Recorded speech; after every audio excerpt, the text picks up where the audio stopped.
बालेन शाह का सबसे बड़ा संकट है कि जिन युवाओं ने उन्हें सत्ता दिलाई वही उनके खिलाफ हो गए।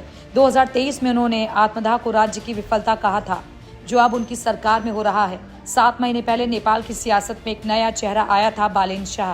रैपर से नेता बने इस 35 साल के युवा ने मार्च 2026 में देश के प्रधानमंत्री का पद संभाला था। बालेन की राष्ट्रीय स्वतंत्र पार्टी यानी कि RSP ने संसद में लगभग 2/3 बहुमत हासिल किया था। युवाओं ने उन्हें भ्रष्टाचार के खिलाफ उम्मीद की किरण के रूप में देखा था, लेकिन 12-13 जुलाई 2026 को वही युवा सड़कों पर उतर आए। काठमांडू में सैकड़ों लोगों ने सिंह दरबार सचिवालय के बाहर प्रदर्शन किया। उनके हाथों में तख्तियां थी और जुबान पर बालेन शाह के इस्तीफे की मांग। आखिर ऐसा क्या हुआ कि हीरो बालेन शाह निशाने पर आ गए? तो बालेन शाह की मुश्किलें 4 वजहों से बढ़ी। वो वजह आपको बताते हैं। बागमती नदी के किनारे झुग्गियों पर बुलडोजर। बालेन शाह पर सबसे बड़ा आरोप झुग्गी बस्तियों को बुलडोजर से ढहाने का है। ये उनका पुराना एजेंडा रहा है। जब वो काठमांडू के मेयर थे तब भी वो ऐसा करना चाहते थे। नेपाली कानून के मुताबिक भूमिहीन झुग्गीवासी वो व्यक्ति हैं जिनके पास देश में कहीं भी कोई जमीन नहीं है।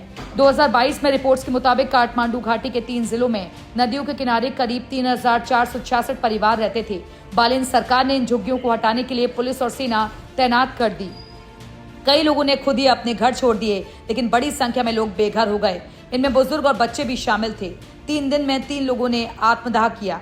जुलाई 2026 के पहले हफ्ते में नेपाल में 3 युवाओं ने आत्मदाह की कोशिश की। इनमें से 2 की मौत हो गई, जबकि एक गंभीर रूप से झुलसा हुआ अस्पताल में भर्ती है। सबसे चर्चित मामला 25 साल के राइड शेयर ऐप ड्राइवर का था, जिसने ट्रैफिक पुलिस के जुर्माने के बाद आत्मदाह कर लिया। वो जुर्माना चुकाने की स्थिति में नहीं था।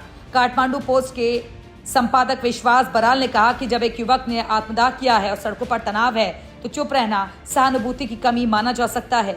बेरोजगारी और युवाओं की उम्मीदों का टूटना। जी हां, जेनजी नेपाल संगठन ने बालेन शाह पर जन विरोधी और निरंकुश तरीके से शासन चलाने का आरोप लगाया। संगठन का कहना है कि बजट और नीतियों में युवाओं के रोजगार और आय बढ़ाने के लिए कोई ठोस कदम नहीं उठाए गए।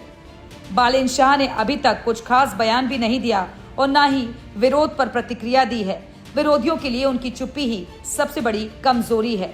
बालेन शाह ने भ्रष्टाचार के खिलाफ और बदलाव के नारे पर सत्ता हासिल की थी। बालेन ने जो सत्तावादी रवैया अपनाया है वो उन्हीं युवाओं को खुद के खिलाफ कर रहा है जिनके सहारे वो सत्ता में आए थे। अब 3 बड़ी चुनौतियां हैं बालेन शाह के सामने। झुग्गीवासियों का पुनर्वास। 2600 परिवार बेघर हैं, लेकिन सिर्फ 325 को ही आश्रय मिला। कानून के मुताबिक पुनर्वास देना सरकार की जिम्मेदारी है। बेरोजगारी और युवाओं का गुस्सा। 3 दिन में 3 आत्मदाह होने की वजह से युवा संगठनों का आरोप है कि बजट में रोजगार के लिए कोई ठोस कदम नहीं है। चुप्पी और सत्तावादी छवि। मीडिया से बात न करना, संसद से दूरी और मीडिया कार्यालयों के सामने गाड़ियां खड़ी करना एक निरंकुश छवि बना रहा है।